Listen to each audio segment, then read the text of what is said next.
Мен аты жөнім Сапинер Сағынбекұлы. Мен осы нағыз ұбт 2026 жылы 138 балл иегері атандым.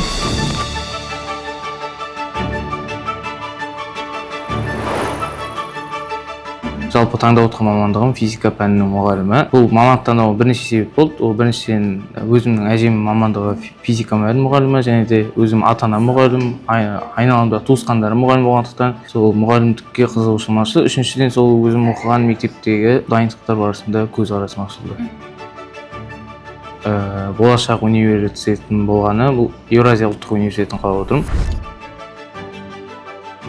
Жалпы негізі дайындық басталмай тұрып, кәдімгі мектептің сабақтарын оқып, солай жүрдім. Алғаш нәтижелерім қатты жаман да болған жоқ, қатты жақсы да болған жоқ. Сол 75-80 балдың арасында алып жүрдім. Негізінде ұбт-тан қорққан жоқпын. Ондай қатты маңыз алған жоқ өмірімде. Сол дайындық басталғаннан кейін жалпы үйренісе бастадым. Дайындық кезінде ондай қатты қиындық болған жоқ. Себебі жүйелі түрде дайындық болды. Әр пәнді кезек-кезекпен оқу, ол оқу процесін жақсартты деуге болады. Қатты выгорание болған кез болды, енді болмады демеймін. Регресске кеткен кезде өзіңді жегідей жегің келеді, бірақ қайтадан тұрып, есіңді жиған соң қайтадан дайындығын бастап кетесің. Дайындық жалпы айтқанда жаңа нәрселерді үйренуге ұмтылудан дамыды. Яғни бір затты қайталай бергеннен гөрі жаңа нәрселерді үйренген дұрыс. Дайындық кезінде практика жасау, практикалық сабақтар тұрақты қатысу, тыңдау, ағайларды не беріп жатқанын пайдалану, және де белгілі бір затты түсінбей жатсаң, соған қатысты, мысалы физикадан тәжірибелер түсінбей жатсаң, соларды жасаған видео сабақтарды қарауға болады. Бетбұрыс бұл жалпы бірінші аймақтық тестілеуге барған кезде байқалды. Ол кезде біріншісінде 117 балл жинағаннан кейін мотивация пайда болды. Қаңтарда жоғары балл қоямын деген, одан кейін қаңтарда 130 қойғаннан кейін тағы да рекорд қоюға деген өзімнің бір кішігірім тағы да бір мотивация пайда болды деуге болады.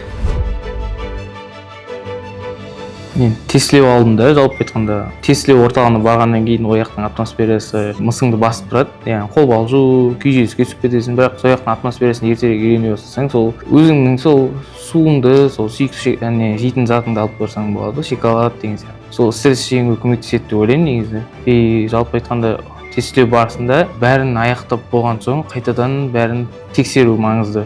Себебі мұқияттылық адамды бірде тығырыққа тірейді, бірде алға алып шығады деген сияқты. Нәтижені көргеннен ешқандай сезім болған жоқ. Дегенде іштей қуанасың, еңбегің ақталғаны бар, ата-анаң үміті, айналаң, достарыңмен бірге дайындалған кездерің барлығы ақталған есіңе түседі.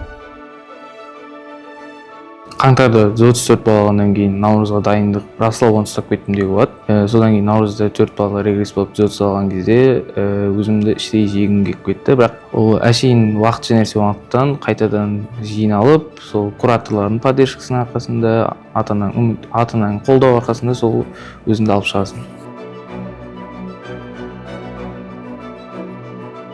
Соңғы нәтиже сол 138 болғанда қуандым. Іштей жалпы ата-анам қуанғанын көріп, туысқандарым барлығы қуанды. Нағыз ұбт бірден регресске кеткеннен кейін, 129-дан кейін басты фокусты қате кеткен тақырыптарға қойған болатын.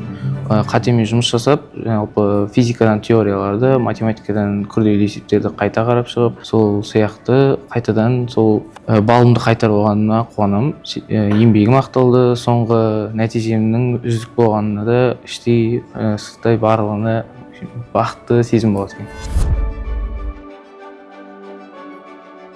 Жалпы айтқанда дайындыққа дейін қатты қызығушылығым болған жоқ, яғни бір жағынан ұбт балым төмен болды, бір жағынан жалпы жаңа нәрселерді үйренуге деген қызығушылығым төмен болды. Ал дайындық барысында және дайындықтың соңында өзімнің жеке білімім қалыптасты, тәжірибе, айналаңдағы достарыммен араласу, айырмашылық көп негізі. Дайындыққа дейін жалпы айтқанда ұбттың не екенін білген жоқпын, өтірік айтпай қояйын. Сенімді қалыптастыруға кеңес беремін. Жалпы айтқанда ата-аналарыңмен ақылдасу, енді ата-ана баласына ешқандай жамандық ойламайды. Ата-анаңмен сөйлесіп, өзіңнің сенімділігіңді арттыруға, және де егер курс оқып жатсаң, кураторларыңмен ақылдасу, енді ол сен өткен жолдан олар да өткен жандар, Сондықтан олармен ақылдассаң, олардың да ақыл кеңестері өте пайдалы. Жүйелі дайындық, нақты мақсат болса, адам кез келген тауды қопара алады деген сенімдемін. Құрметті болашақ 11 сыныптар, сіздерге жалпы алдағы уақытта жүйелі дайындық, нақты мақсатпен жоғары балл иегері атануды тілеймін. Өздеріңіздің сенімдеріңізді жоғалтпай, алға нық қадам басып, болашаққа деген көзқарастарыңыз жоғары бола берсін. ұбт-ға сәттілік.